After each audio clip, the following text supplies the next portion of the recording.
Will President Bola Tinubu's administration succeed in its attempt to cut down the cost of governance in Nigeria?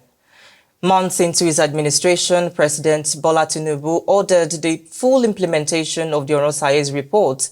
He's also cut down on his and his vice president entourage on foreign and local trips. It's also banned his ministers and heads of agencies in the country from embarking on public-funded foreign trips. On this episode of THESTEAM, we ask, will these measures put in place by the president alleviate the financial burden on the country? I am Adewale Olashupo. You're welcome to the program. To discuss more on this today, I'm joined by Yakubu Nimode, public commentator and an activist. Welcome to the program. Thank you, Mr. Adewale. It's a pleasure being in your studios. Thank you for having me. Thank you very much. President Bola Tinubu has been touted for many things, and one of these is his attempt to cut down the cost of governance. Looking at the implementation of Oronsaye's report, the cutting down on the number of foreign entourage on his foreign trips, he and his vice president, and also the ban for 3 months on his ministers and head of agencies on foreign trips. Are these measures enough to cut down the cost of governance in the country? Hello, Nigerians. It's interesting to be alive at this time. This is us having a sitting president. As we know, let me quickly make clear that Nigeria is arguably having the most expensive, presently running the most expensive presidential system on the continent Africa. This is us not comparing to advanced countries, parts of the world. But let's limit ourselves to Africa and by extension to the west coast of Africa. For President Bola Tinubu, having been in office for about a year, about 8 months now, yes, from May 29, 2023, and announcing the cutting cost of governance. To some of us, it is long overdue. To some others, it is just another, as they say, it is an old drink in just another container. Until this is done, until we are told exactly what is in place now, in 6 months' time, what is the situation? When we look back at what was and what is in 6 months' time, haven't gotten the implementation of this presidential order, only then will we believe. And this is not saying the president is not honest. This is not saying the presidency is not honest. But we've had promises that have never lived to see the light of day. Hence, while we are positive, we are also giving room to say this might just be another political language. But if this will be, it will be kudos. For us, we're not always the part where we want to castigate the government only when they do wrong. We are willing. Nigerians are happily hoping. We're rooting for you. We're waiting for you to do well, and we clap for the president. So we're hoping that our country makes headway. So when the president announces it, to some of us, we're happy to hear this and we want to see it happen. It seems to me that with all you've said, there's still a place in your heart that gives room for pessimism, that in fact this Oronsaye's report has been there for the past 2-3 administrations before President Bola Tinubu came into the office, and now you've still been skeptical as to how it's going to be implemented. But nonetheless, we should look at this holistically in the broader sense, that we're not talking about the things he's done now and looking at other things that should be done.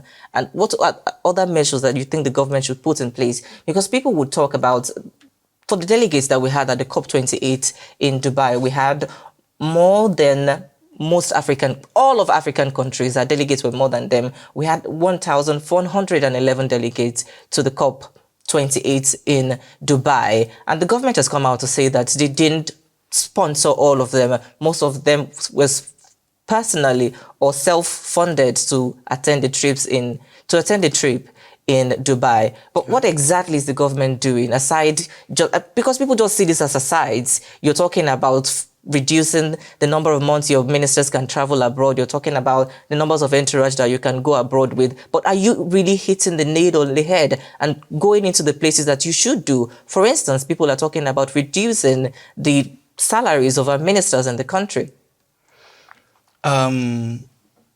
Basically, for some of us, I would be selfish when if I should say Nigeria has some of the best heads in the world. But then, why wouldn't I say that? Coming from the first aspect where you talked about COP28, the Conference of Parties is hosted annually and it goes around countries. The last one that was held in Dubai, yes, we had 1,411 delegates registered as Nigerians. Well, in our position, in my position as a public commentator and an activist for progressive republic, for a progressive Nigeria, I brand myself as an intentional leadership coach. Hence, there's always an agenda at the end of every discussion we have. What do we want to achieve with it? The 1,411 delegates were registered as Nigerians, we know. The Federal Ministry of Information came out to tell us, yes, while every individual who came to Dubai will register as a country, whether you are sponsored by civil societies, whether you are self-sponsored, whether you are government-sponsored, you have to attach yourself to a country.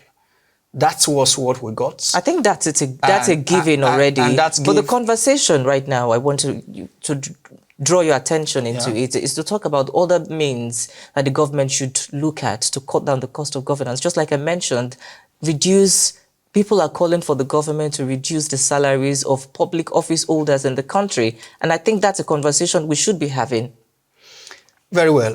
For public office holders, like I said initially, it's easy to come before, call press, get cameras together, and tell them we are cutting by 50%. With due respect to the government, if this is wrong, I challenge the authorities to come out more open. We seem to be running a closed system of government that is shrouded in secrecy, and it makes it more difficult. Even the Freedom of Information Bill that is now an act, it is not so easy for a Nigerian, a civil Nigerian, bearing the national identity card of Nigeria with all your documentations needed to be recognized as a Nigerian, to go through our public institutions and ask for documents that should be public. Things like you want to know the actual, how much does the president have? But there is a Freedom of Information Act in Nigeria where people can ask the question. But I want you to tackle this head on. Should the government reduce? This is us saying. Should the government reduce, Mr. Why Shola? we're saying this? Yes, the government should reduce. But before we say you're reducing, the question is reducing from what? When these people, when the government call you, or people in government, when they call you to say they are reducing, we want to know exactly what is existing now. It is only when you tell me what is... So how much does Nigeria earn in total? Tell me Nigeria earn 1,000 naira. And tell me presently we are spending 400 naira on recurrent expenditure. I know our balance is 600. Then we're not telling me that because we need to cost down the cost of running governance, we're going to be reducing by 50%. What it tells me is we're now spending 200. Unconsciously, I'm aware that we now have 800. But the next time I ask you what do we have in our balance and you're telling me 500, I know something wrong has gone. So it is not just enough to come and tell us you are cutting costs. Cutting costs from what exactly? How much do we spend? If the president is to travel with 22 entourages before, and you're now saying it's now 12, do we now spend more on 12 persons than 22? If we're now spending more, it's not enough to tell me 22 persons no longer travel, is now 12. Does one person now take money for 3 persons? Does one person now take extra for 3 persons? We understand, yes, the economy of the world, global economy now, with due respect to Nigeria, the economy around the world is not just, the economy in Nigeria is not in isolation to itself.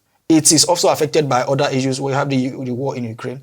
Every other issues affects her.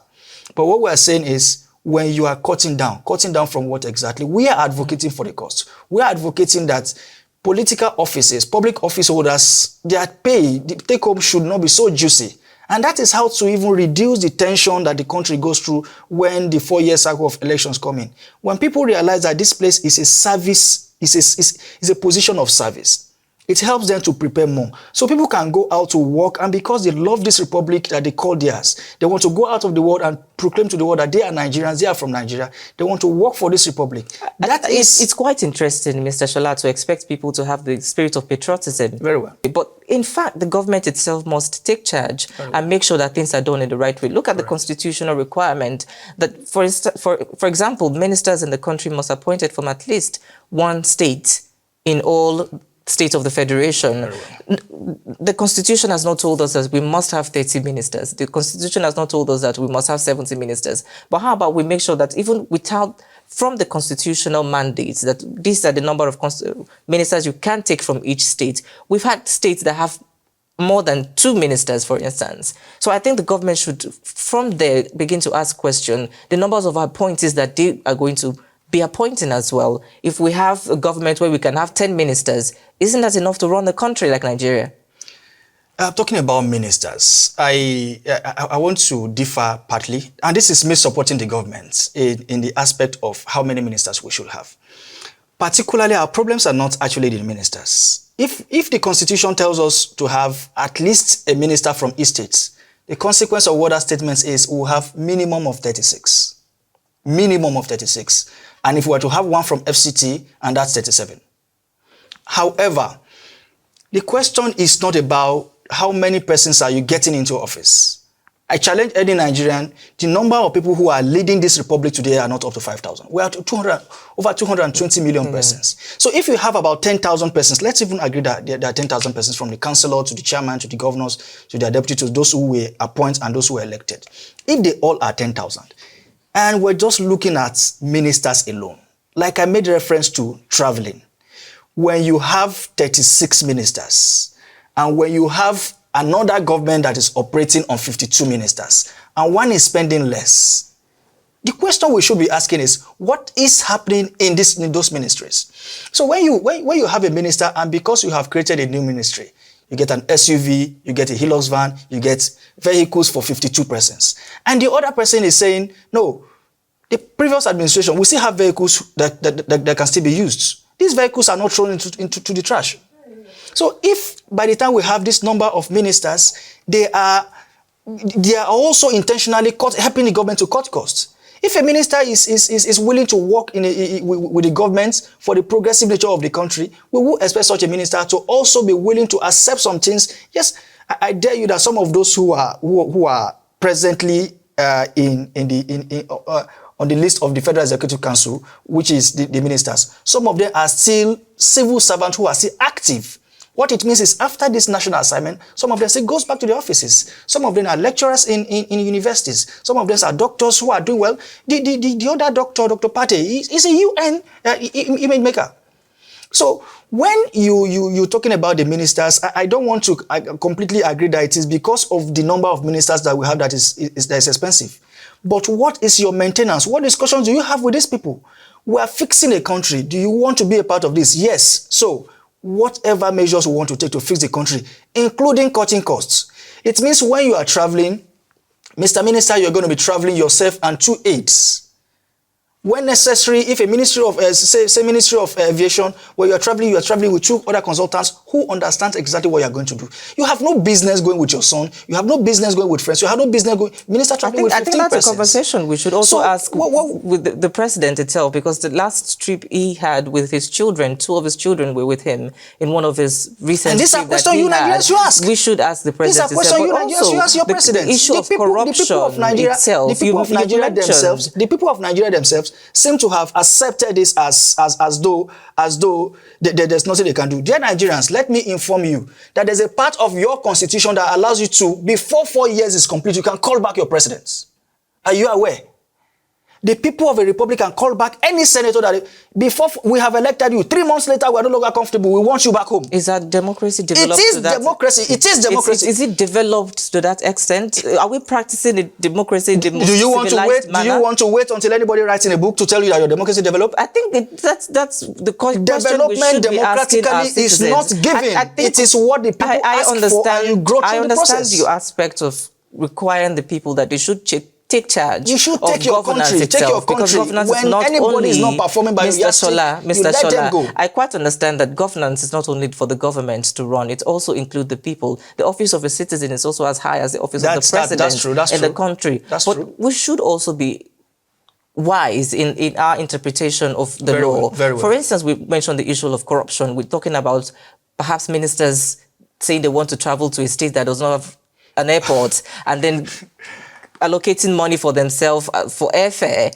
And we have all of this in the open. But is it in the position of Nigerians to then go to court, where are they going to get the legal documents that they would need to back themselves in court? But I think the government itself has to cut down on corruption in this country. And I think corruption is also one of the ways that we're having bloated bureaucracy in our governance structure itself. So I think when we cut down corruption itself, we're also cutting down the cost of governance.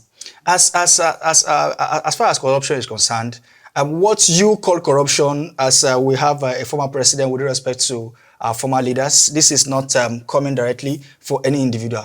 But I'd like to say the definition of corruption for me is anything that you will do that undermines what you should do, whether intentionally, even if it includes in the process of awarding contracts. I like to also appreciate Nigerians, and this is kudos to everyone who, whether on social media, whether civil society, who called that somebody must be suspended. You don't fly to a state that has no airports and you're not using helicopters. If not for the screaming of Nigerians and some persons who were saying, no, this will not be. Of course, interestingly, we still have also Nigerians who campaigned and said, no, this is our daughter. That's the person who was booted out. This is our daughter. We will not let that happen. And for some, it happened for other places now. So why should it just be now that you are suspending somebody? We are saying corruption, as far as I'm concerned, is not just among public office holders. It also includes the everyday Nigerian. So while as we say, he who must come to equity, we should come with clean hands. So when you want to expose somebody who is performing some funny activities as a public holder, you also want to be sure that you are clean. Let me also, as a form of education, let Nigerians know that there's a committee in your Federal House of Representatives that is called the House Committee on Public Petitions. When there's any issue you are not comfortable with, if you are broke, you don't have a lawyer, you can walk to the National Assembly. Somebody represents every individual in Nigeria. National Assembly. You can go to that committee, put up a letter. You are not paying a penny. So even if it is your representative, of course we understand how these things can be, even if it is your representative that is not performing and you want to ask questions, go to the Senate, but it might not be as easy as I'm saying. It might not be as easy as walk in and you get somebody to attend to you. But eventually, when you get attention, the world will hear that you have done something. That might just be the least you will do for yourself and the generations to come. So for me, it is not just about saying public officers are corrupt. In yourself as a Nigerian, what are you doing for this republic? The least you could just do might be you have seen something, you want to amplify your voice by saying something. That might just be the least you could do. I think a lot of Nigerians would agree with you that you're saying something very, very paramount. But the conversation would then spore and people would want to understand that you've said so many things that the citizens can do, that the office of the citizens is very important and the citizens should be able to hold the government accountable. True. But like I said earlier, the government has, the buck still stopped on the government and the president's table. The president came here and announced that the subsidy is gone, and no citizen in the country could have done that without the government's directive to have it gone. The government came in and said Orosaye's report must be implemented. That was enacted. That was implemented without any citizen coming up to say. So the government itself is put in place to take initiative, to take action for things to be better for the country. So now we've talked about the problem itself for the cost of governance in the country. We look at the current expenditure in the country. We look at the issue of debt servicing. We look at the issue of governors becoming ministers and then they still have access to their pensions. And we look at senators being in the Senate for so many years and taking up different cars every 4 years. They are allocated all of that. So all of these things are put in place. What exactly can be done differently? Nigerians are asking for solutions, and I think that is what we should give to them. Dear Nigerians, Mr. Wale, yourself inclusive, including myself, not sounding like a prophet, but this is my admonition to say, removing subsidies from one among the hundreds of things we spend money on in Nigeria This is not me saying it is the best that can happen, but it's one among the best things we can do. If subsidy has not been removed, it's simply put, our doom days would have just been postponed. But shouldn't, before you go ahead, I think there's a lot of conversation about how good the removal of the subsidy has done for the country. We've been able to do away with trillions of subsidizing petroleum importation in the country. But a lot of people are saying that we don't even know the amount, the barrel of oil that Nigeria consumes every day. And the conversation about this also led to talk about how petroleum imported into the country have been smuggled. We've seen different reports by different newspapers and television stations to show reports that petroleum and other petroleum products imported into the country have been smuggled into other neighboring countries in Africa. Hasn't the government failed itself in ensuring that this subsidy that we're giving to the people is working for the people? Why should the government fail and then the people have to bear the brunt for it? It must first be known that when I spoke earlier that it is not enough to come tell us you are cutting costs. Cutting from where? 6 months' time, if we were to look over our shoulders and say, what were we spending? Haven't been cutting for 6 months. How much have we saved? The savings, what can these savings do for us now? It is when you put those things, that's the only language a layman on the street understands. You don't just come and speak some statistical language and you expect them to understand. You see, as Nigerians, when But you cannot punish the government for not doing that, can you? It's impossible to do that. I understand we have to. I understand, but how many people will go into that? It's because I hate to say it, because I am not. We seem to be a little less concerned when it is not about our very immediate balance check. Because the books of Nigerian debt, maybe I should make people understand that when you hear about foreign debt, what it means, when you hear foreign debt per GDP, what it means is by the amount of money every adult in your citizen should be earning, there's a debt. So this is also saying, Mr. Adewale as a Nigerian, you're indebted.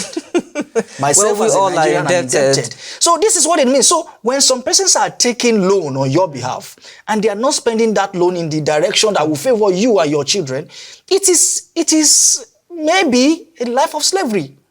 So when subsidy was removed, while the subsidy was still there, you made the mention of, we do not even know how many barrels of oil, petroleum would consume every day.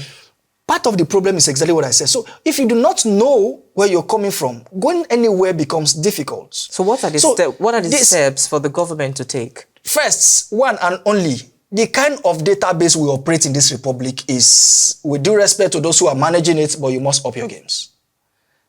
When I say this with all out of the belief that these people can make corrections. You do not have databases that one person can go through the same system in 3 different states and you not recognize. The world has gone further than this.